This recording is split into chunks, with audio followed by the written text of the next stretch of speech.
Bay Area clamming. A clam is defined as any member of the invertebrate class Bivalvia mollusks with a bivalve shell. First step. Buy your sports fishing license through the state of California's Department of Fish and Wildlife. Second, dress properly.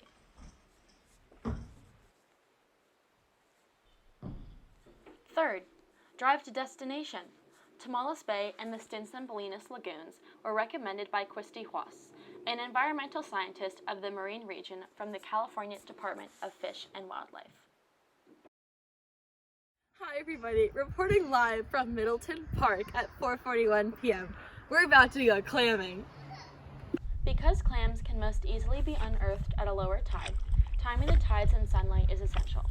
According to an interview done with Thomas Moore, a previous DFG worker, the ideal time for prime clamming would be at any tide below 0.8 feet, the best being 0.5 feet. When a clam burrows into the sand, it makes small pores with depressions through which it has withdrawn its neck, known as siphon holes. Most clams burrow into the ground around 4 to 8 inches. Using a shovel or hand, dig at least 7 inches into the ground, feeling around for the clam. From Tamales Bay, location number 1. This was a failed attempt. I also cut my finger open, so I think we're gonna go to location 2 and I'm gonna clean my hand. Alright everybody, so this is our second clamming adventure of the day.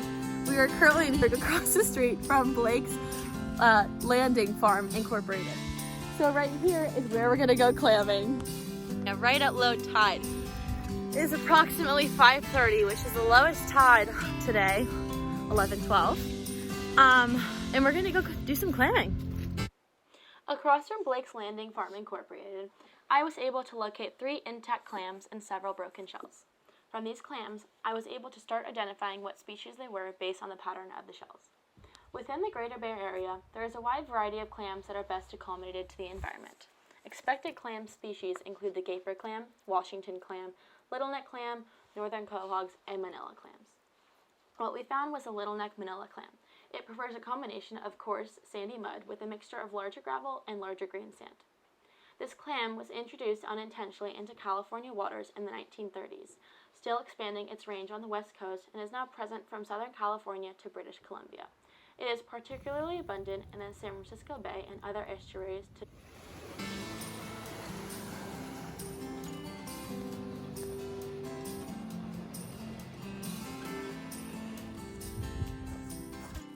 After multiple trips to several different clamming locations, I decided it was time to find some real clams in order to properly dissect them and take a look at the internal structure of the clams.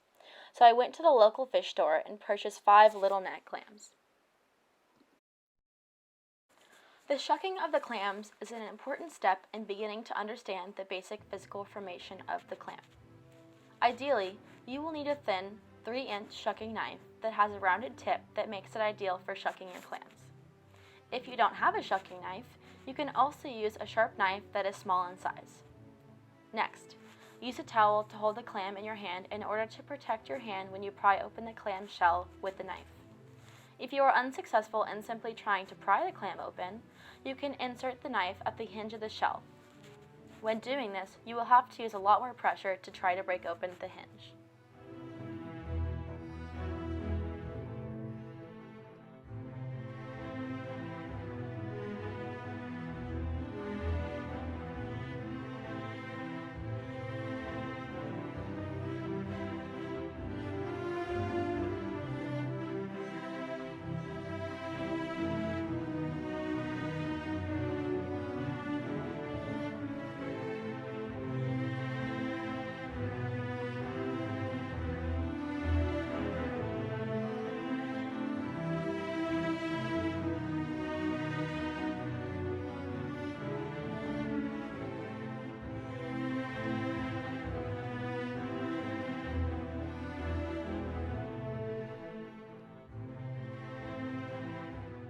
The lifespan of these clams is measured by examining internal and external growth rings on the shells formed each year in the fall as growth slows down or stops.